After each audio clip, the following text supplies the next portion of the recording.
Hello, I'm Anna from Music Mastery, and today I'm doing a flute fundamental video on the technique called vibrato. I'm going to talk about what vibrato is and how it works, how you can begin to develop vibrato in your own playing, and an exercise you can use to learn to control your vibrato better. Vibrato is a technique that uses your core muscles, your diaphragm muscles, and some muscles in your throat to produce little pulses in your airstream. When you play a note, the vibrato will sound like a wave in your sound. Singers, when they use correct singing technique, often use vibrato, and the vibrato helps them express emotion in their singing and also protects their vocal cords from the stress of singing long notes. As flute players, we should strive to play with the same free singing style that singers do, and have little to no tension in our throat as we use vibrato. To demonstrate what vibrato sounds like, I'm going to play two notes, one without vibrato and one with vibrato. I'm going to play a B flat in the staff. This is a B flat without vibrato.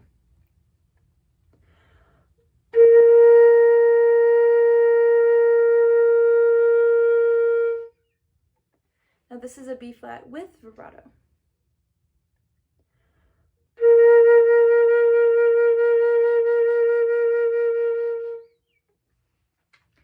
I think the second B flat is a lot more interesting. I think it's a warmer sound and there's more layers and more depth to the sound. Next, I'm going to show you how to begin to learn how to play with vibrato if you've never tried before. First, you need to pick a note that feels very comfortable to play. Probably a note in the staff. I'm going to play a B flat. Next, you're going to make a ha sound into your flute.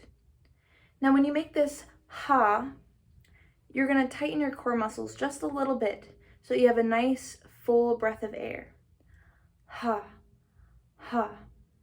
And each ha, you'll want a little taper at the end, just very free with your air.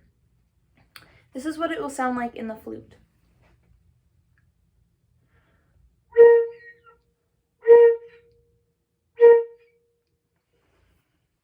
Once you master this with a nice full flute sound, and it feels very comfortable for you, you're going to try to speed up your ha's and shorten the distance between them.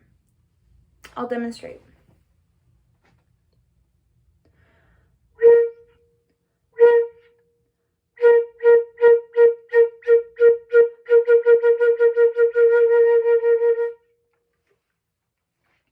Now when you speed it up, it sounds a little bit closer to vibrato, but you can probably hear that there's still spaces in between my pulses, my ha's. Once you get to this point, the last step is to connect all of these pulses with a nice, strong, steady airstream. You want to imagine that your airstream is strong enough that it's going to hit the wall on the other side of the room. Something that I think about to get a nice full breath of air when I'm about to play is I think about a backward sigh. If a sigh sounds like this, a backward sigh might sound like this.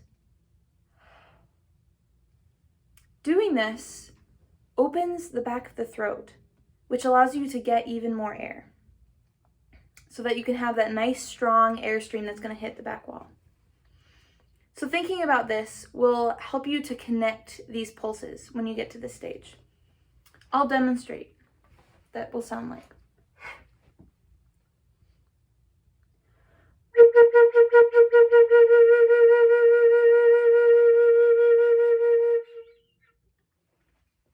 As you could probably hear, it started out very separated, and then I used my airstream to connect them so that my pulses were riding my airstream instead of being jarring and separated. Once you've mastered this and feel like vibrato is more comfortable for you, you can then work on learning to control your vibrato speed and width and intensity so that you can use it differently depending on what a particular piece of music calls for. I'm going to show you an exercise that will help you to control the speed of your vibrato. For this exercise, you'll need a metronome. I use one of these that's both a metronome and a tuner combined. And I like to start at 80 beats per minute. Sounds like this. You're going to practice first pulsing your vibrato on each beat. When you do that, then you'll move to pulsing twice per beat. So I'll demonstrate on a ha. 2, 3, 4. Ha, ha, ha, ha, ha, ha, ha, ha, ha, ha, ha, ha. So I pulse once on each beat for a measure, and then I pulse twice on each beat for a measure.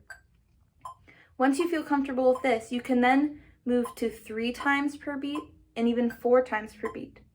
So you'll gradually speed up your vibrato. I'll demonstrate on the flute.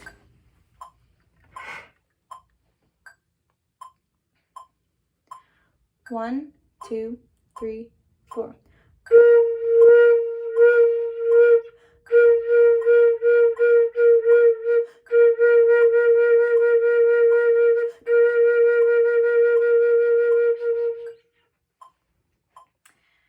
You can practice this at a faster tempo or slower tempo until it feels more comfortable. This will help you gain control over the speed so that you can play faster for some parts of the music or slower vibrato for other parts. Different styles of music call for different styles of vibrato. So today I talked about what vibrato is and how it works, how it can add warmth to our flute sound, how you can begin to develop vibrato if you've never tried it before, and an exercise that will help you learn to control your vibrato better. That's it for today. If you enjoyed this video, please encourage your fellow band members and flute players to join MusicMastery.band. And remember, members get 3 requests for band music tutorials per month. I hope this video was helpful, and I look forward to helping you master your music in the future.